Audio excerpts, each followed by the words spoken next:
नमस्कार, आप देख रहे हैं उगलता सच 24 लाइव और मैं हूं आपके साथ वैशाली। आइए ले चलते हैं आपको कुछ खास खबरों की ओर। को विस्थापन के नाम पे हमारे जमीनों से, हमारे जंगल से, हमारी जमीनों से बेदखल कर रहे हैं, तो हमें एकजुट होकर लड़ना है। और ये सिर्फ आज हरदा की नहीं है, हमारे जितने भी आसपास के आदिवासी क्षेत्र हैं, चाहे वो दामजीपुरा ले लो, चाहे होशंगाबाद क्षेत्र ले लो, तमाम हमारे आदिवासी क्षेत्रों को विस्थापन किया जा रहा है। और जहां जहां भी हमारे आदिवासियों के भाइयों की बात होगी, हक की बात आएगी, हम सब एक होकर आवाज बुलंद करेंगे, ऐसे जो कालेंगे जिनके खिलाफ लड़ाई लड़ेंगे।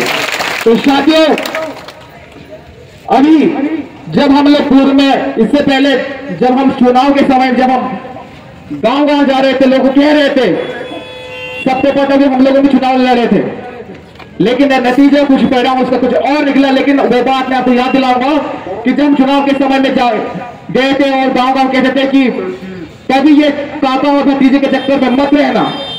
आज वो बात आप लोग याद रखना, ये हम कह रहे थे काका भतीजे एक जैसे हैं। अपना जो चाचा है वो एक तरफ से सहमति पत्र देता है और आज भी वही है। और वर्तमान यहाँ के जो विधायक माननीय अभिजीत शाह आदिवासी होने के नाते हमारे बीच उपस्थित नहीं है। अगर यही बात होती, चाहे मोम की बात होती, चाहे बड़े किसानों की बात होती, तो अपने कपड़े निकाल निकाल कर कहां बैठते हैं, नहर में बैठते हैं। तो शर्मा नीचे ऐसे लोग होते, आदिवासी होने के नाते भी हमारे बीच में, समाज के बीच में नहीं बैठते हैं। तो साथियों, ये वक्त आ गई है लड़ाई लड़ने की, आर्या आशा पतार की, क्योंकि कि जिन्होंने अपने वोट दिए वो आपकी इसकी लड़ाई कभी नहीं लड़ेंगे। राजनीतिक पार्टियों के भरोसे कभी मत बैठना। ये काम आएगा तो समाज आएगा, और समाज ये चीज है जो आखिरी तीर तक लड़ेगा, आखिरी दम तक लड़ेगा। ये बात सभी ध्यान रखें। सभी समझ सभी पुनः जोरदार जिंदाबाद।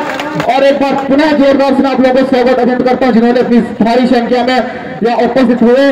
और साथ ही साथ हमारे बैतूल से, चाहे होशंगाबाद से, हमारे बैतूल जिले से हमारे सम्मानी इंजीनियर राय दुर्गे उपस्थित, आपका भी बहुत बहुत धन्यवाद आभार करता हूं। और लगभग जो है 60 गांव का उनका जो प्रपोजल है, हम बोलते हैं आपको बांध बनाना है, आप बनाइए, हम बांध के खिलाफ नहीं हैं, हम विकास के साथ हैं।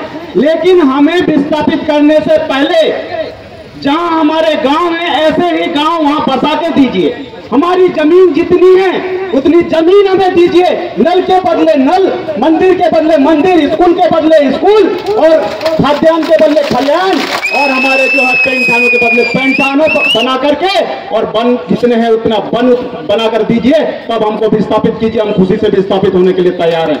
अगर उसके पहले कोई विस्थापित करना चाहेगा तो ये आदिवासी समाज है। 1300 में मुगलों से इन्होंने टक्कर लिया है। कमल होरों की क्रांति पढ़ लेना आप लोग। और वही है शंकर शाह और रघुनाथ शाह, रानी दुर्गावती के वंशज। हम तोप के आगे बंध सकते हैं लेकिन किसी के आगे गर्दन नहीं झुका सकते साथी। और मैं अब हमारे बीच में बैतूल से चल करके आए दबंग और सामाजिक क्षेत्रों में हर जगह अपनी आवाज को बुलंद करने वाले, बारिश में जो है बंदूक लेकर के ड्यूटी किया हूं, कारगिल का वॉरियर हूं। हम बारिश से नहीं डरते हैं। अगर हमारी जमीन को छुड़ाने के लिए तुम बारिश में आओ, गर्मी में आओ या सर्दी में आओ, 24x7 में हम तीर कमान और गोफन लेके मिलेंगे। या तो उसको निरस्त करो या फिर हमारे को जो है मिटाओ। इसी अगली कड़ी में मैं हमारे जैस के कद्दावर साथी और संघर्ष में हमेशा साथ देने वाले भाई राजकुमार राजरावन परते को आमंत्रित करता हूं कि आए और अपनी बात जो है समाज के सामने रखें। सम्मानीय भाई राजरावन राजकुमार परते जी। जहां अनुसूचित क्षेत्र है, जहां जहां आदिवासियों का क्षेत्र है, वहां वहां पर इस तरह की कार्रवाइयां हो रही है। अब उसके पीछे के कारण को समझने के लिए थोड़ा सा पढ़ाई लिखाई थोड़ा सा आवश्यक होती है।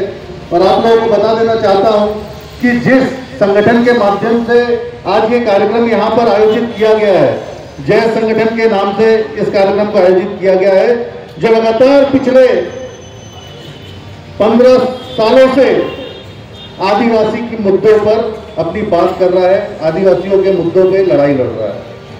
आप लोगों ने जय संगठन का नाम तो सुना ही होगा, सुना है कि नहीं? इस खबर में फिलहाल इतना ही। देश दुनिया की तमाम खबरों के लिए आप देखते रहिए उगलता सच 24 न्यूज चैनल।